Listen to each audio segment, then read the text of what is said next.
स्वागत है दोस्तों आपका हमारे चैनल मैथमेटिक्स में। दोस्तों मैं आज को पढ़ाने वाला हूँ ट्रायंगल यानी त्रिभुज। तो त्रिभुज क्या होता है? तो त्रिभुज होता है कि जो तीन भुजाओं से घिरी हुई आकृति होती है, तीन भुजाओं से घिरी हुई आकृति को ही हम त्रिभुज कहते हैं। तीन भुजाओं से घिरी हुई आकृति को हम त्रिभुज कहते हैं। हमारे त्रिभुज का यही डिफिनीशन है कि क्या होता है त्रिभुज का डिफिनीशन। तीन भुजाओं से घिरी हुई आकृति को ही हम त्रिभुज कहते हैं। यानी जो तीन भुजाओं से घिरी हुई आकृति होती है उसी को हम त्रिभुज कहते हैं। और इसका जो कोण बनता है, यानी जो तीनों कोण बनते हैं, तीनों कोण कितने होते हैं? तीनों कोण हमेशा 180 अंश के होते हैं। तीनों कोणों का जोड़ जो होता है हमेशा 180 अंश होता है। इसका डिफिनीशन क्या हो जाएगा? तीन भुजाओं से घिरी हुई आकृति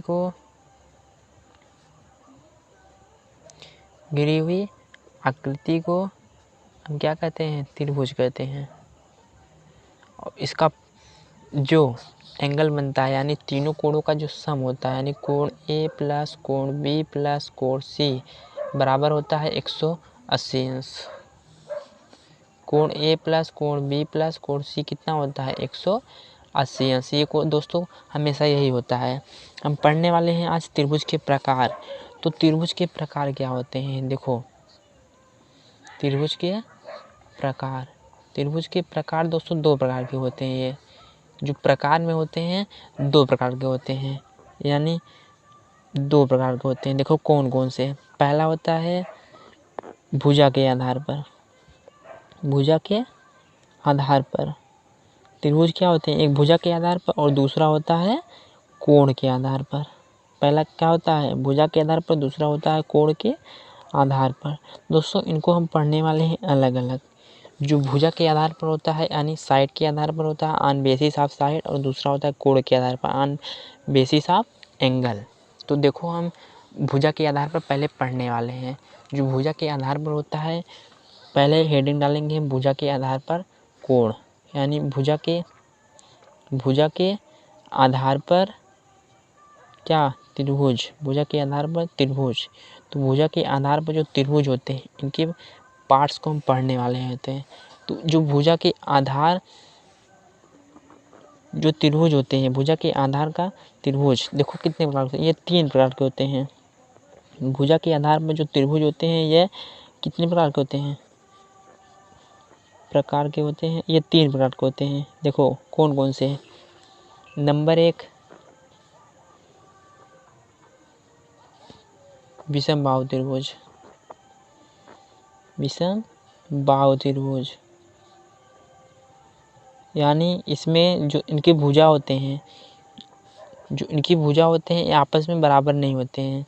यानी मान लो अगर इसके सामने की भुजा सी है, इसके सामने की भुजा बी है, इसके सामने की भुजा ए है, तो हमारा यहाँ A does not equal to B does not equal to सी।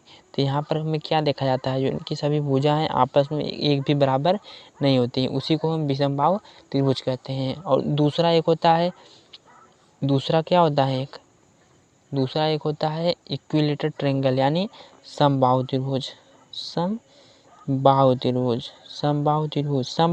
में क्या होते हैं दोस्तों? देखो समबाहु त्रिभुज में इनकी सारी भुजाएं आपस में बराबर होती हैं। यानी जैसे ए है, ये बी है, ये सी है। अगर हमें सी के सामने की भुजा अगर सी है, बी के सामने की भुजा अगर हम बी कर दिए और ए के सामने की भुजा अगर ए हम कर दिए, तो इनमें ए बराबर बी होता है और बी बराबर सी होता है। यानी इनकी सभी भुजाएं आपस में क्या होती हैं? बराबर होती हैं।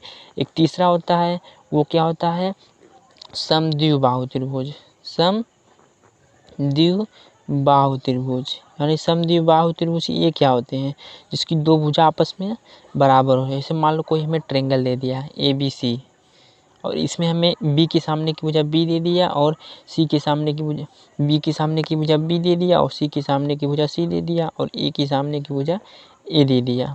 तो हम यहाँ क्या कह सकते हैं? ए बराबर बी होगा और B does not equal to C. यानी एक भुजा दूसरे भुजा के बराबर होगा, इसमें दो भुजा आपस में बराबर होंगी लेकिन तीसरा बराबर नहीं होगा। और इसमें क्या होता है? इसमें सभी भुजाएं आपस में बराबर होती हैं। ये इसके बराबर होगा और ये इसके बराबर होगा। इसमें क्या होता है, इनकी सभी भुजाएं आपस में बराबर नहीं होती, यानी एक भी भुजा इसमें बराबर नहीं होती हैं। इसके आगे हम देखने वाले हैं तो दोस्तों दूसरा क्या होता है, कोण के आधार पर। दूसरा क्या था, कोण के आधार पर।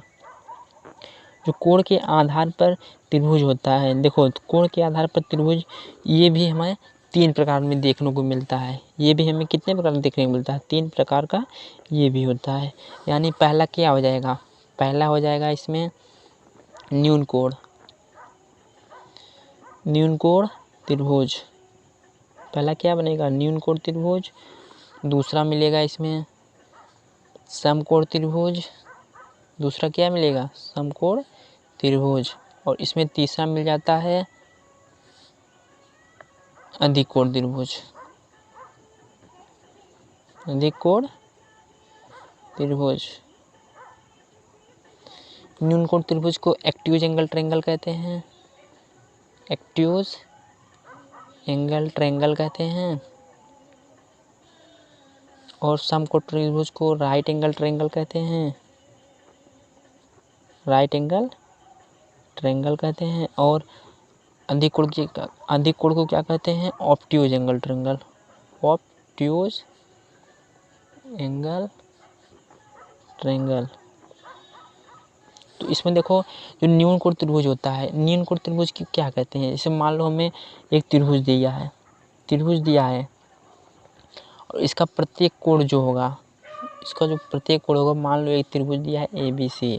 इसका जो प्रत्येक कोण है वह 90 डिग्री से क्या हो, छोटा हो। वह प्रत्येक कोण क्या हो, 90 डिग्री से छोटा हो। 90 डिग्री से क्या हो, छोटा हो। उसे हम क्या कहेंगे, न्यून कोण कहेंगे। उसे ही हम क्या कहते हैं, न्यून कोण कहते हैं, यानी एक्यूट एंगल ट्रायंगल कहते हैं। एक्यूट एंगल ट्रायंगल उसी को कहते हैं, हम क्या कहते हैं, एक्यूट एंगल ट्रायंगल, यानी जो 90 डिग्री से छोटा हो। इसमें प्रत्येक कोण क्या बनेगा, 90 डिग्री से क्या होगा, वह छोटा होगा। और दूसरा क्या होता है, दूसरा समकोण त्रिभुज। समकोण त्रिभुज में एक कोण इसका 90 अंश होता है।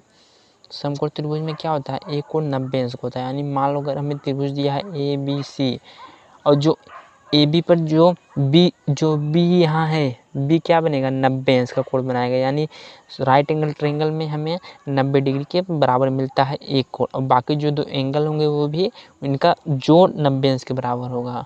और एक तीसरा क्या होता है, अधिक कोण।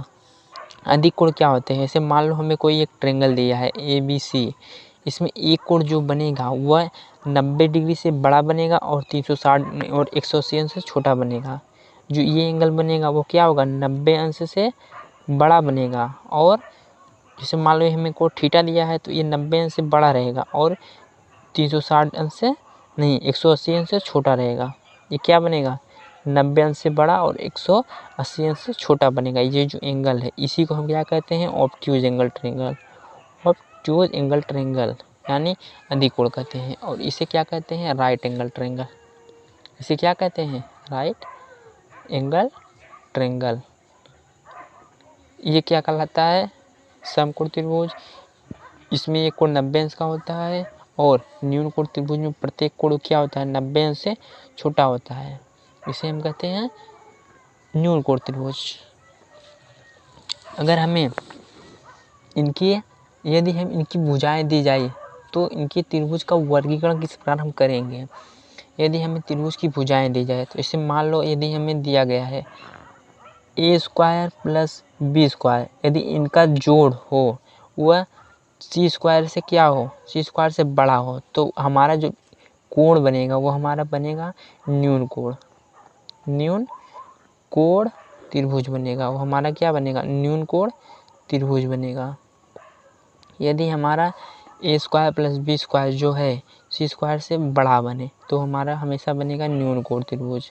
यदि हमारा A² + B² बराबर C² हो, ये हमारी क्या है, A², B² और C² हमारी क्या है, ये सब हमारी भुजा है। भुजा के बारे में हम डिस्कस कर रहे हैं।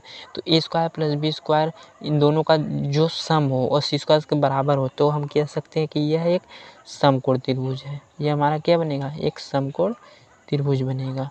यदि हम A² + B² अगर ये क्या है, छोटा है किससे, सी स्क्वायर से, तो हम कह सकते हैं कि यह बनेगा अधिक कोण।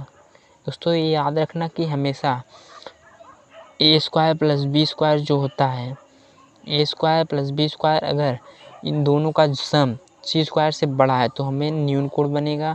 यदि ए स्क्वायर प्लस बी स्क्वायर बराबर सी स्क्वायर है तो ये सम कोण बनेगा। यानी ये हमारा क्या आता है, पाइथागोरस प्रमेय में भी आता है। इसे हम क्या कहते हैं, पाइथागोरस प्रमेय भी कहते हैं, जहाँ पर कोण का स्क्वायर बराबर आधार का स्क्वायर और प्लस लंब का स्क्वायर मिलता है देखने को।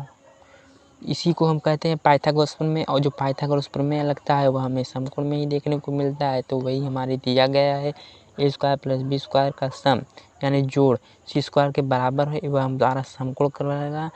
यदि हमारा ए स्क्वायर प्लस बी स्क्वायर का जोड़ सी स्क्वायर से क्या है, छोटा है, तो हमारा एक अधिक कोण त्रिभुज कहलाएगा। तो थैंक यू दोस्तों।